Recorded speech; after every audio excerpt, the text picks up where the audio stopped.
get better each week. Stand out to you so far? Not really. Everybody's in an improvement mode. The veteran guys have an advantage because they've been in practice longer. They know what to expect. But, I just don't get overly carried away with anything good or bad right now. Each day we try to get better at the pace we emphasize. Have you seen improvement in the freshman? Not really, not yet.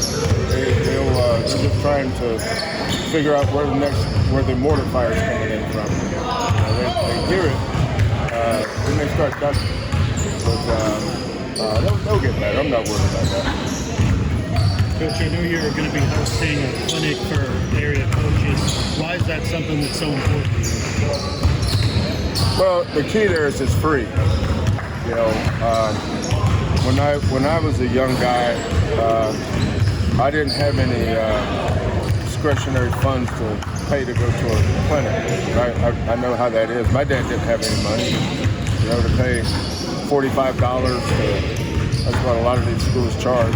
$45, $50 to go sit and listen to the college coach. I remember it was a big deal for me to go. My dad used to take me to North Carolina when Dean Smith was the coach. I'd go watch Dean Smith do his clinics, and he never charged. So, around here, university use of basketball is a big deal. We know that. So for us to be able to pass along information, what good is information if you don't share it, right? You got to share your information. It's not like I wrote a book on any of this stuff. Most of this stuff you just figure out as you go. But when I was at the University of Oklahoma, half the high schools ran the 1-4 offense because that's what I ran at Oklahoma. They run. So a lot of them didn't quite know how to teach it, but they could watch it. So when they come to the clinic, we're able to ask questions, and my staff does such a great job. They'll learn from player development. They'll learn defense, rebounding, and this also our way of telling them that they're important. Women coaches, men coaches, high school, junior high, high school, junior college, whoever wants to come. We're there to help you. Okay, what date is that again, Coach? I don't know. What day is the clinic? 15. October 15th. Thank you. I don't know that either.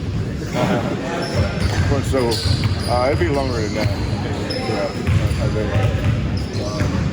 Lawrence, well, what time do you play? What time do you play?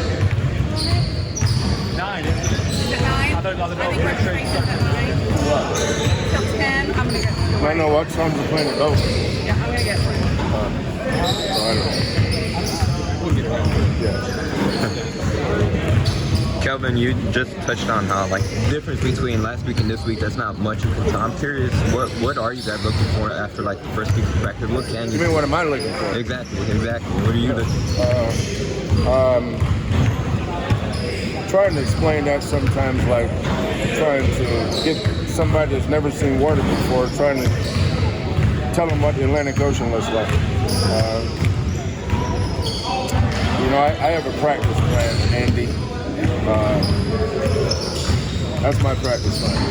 What I look for is us to be good in those areas. That's why we're good. We're good in areas we emphasize. We break our defense down and parts, and then we put it together as a whole. It's kind of like a jigsaw puzzle. You start putting a piece of the puzzle together. It takes a while before you see what it's going to look like, right? And I purposely go slow. I'm never in a hurry. I'm really patient. Maybe because I've done this 35 times. I've had 35 Octobers. I've had 35 Novembers. I've had 35. How old are you? 22. Huh? 22. You're 22? Yes, Think sir. about that. I've had 35 years of doing this. So trying to explain that to you, I'm not even sure you would know it if I explained it to you. Because I don't even know half the time. But I know it when I see it. And when I say, are we getting better? Yeah, some guys are. But you run 5 out there at a time. And 12, 5 are congruent. They're together. That's why collectively, the best defensive teams in the country are the ones that collectively are good, not individually. And so that's what I mean. It just takes a while for everybody to know exactly what their job is. So you have to teach. You have to teach. Okay, what happens if this mistake occurs? Because there's going to be a ton of mistakes. Some of our best games when we made our most mistakes, but we hustle and play hard, play so hard you don't really notice them unless you know what you're looking for. So you know, it's a very painstaking process. That's why we play our best basketball in February and March.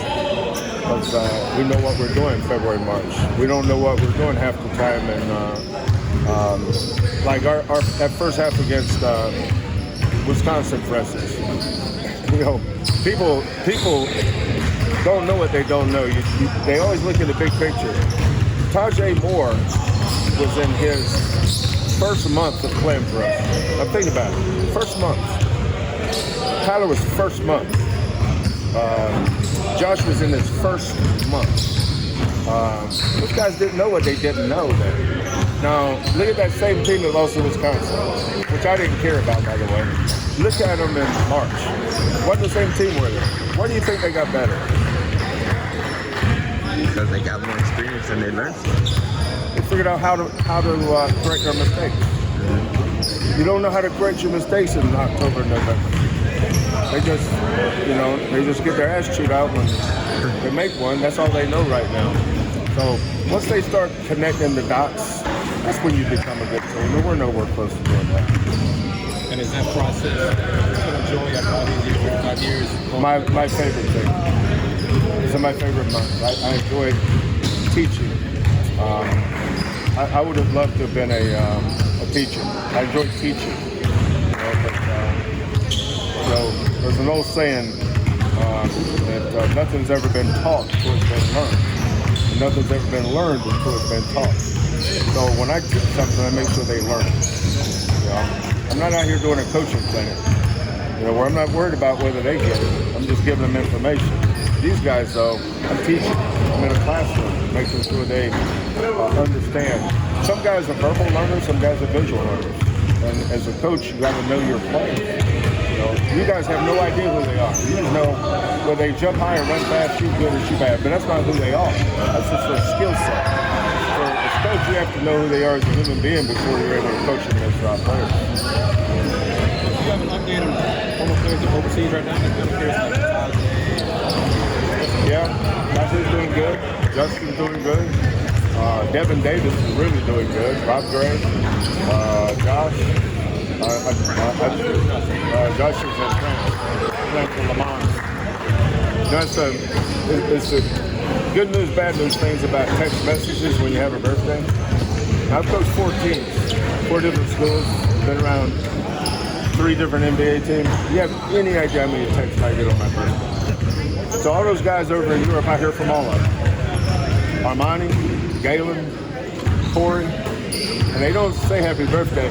They tell you, they write these long, eloquent messages about the impact you had on their lives. So I enjoy reading them all, but there's just so many of them, which is a good thing, right? It's a good thing. That's what I love about coaching, is the impact you do have on these kids' lives. One day I'll be getting text messages from these guys too. Oh yeah. Those kids in Oklahoma and Washington State, over a span of an hour, I think I ran the gamut from Spurs, Bucks, Rockets, Montana Tech, Indiana, Washington State, and Oklahoma, and Houston.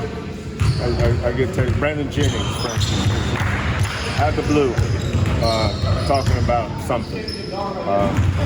But I'm very appreciative of that, very humbled by it too.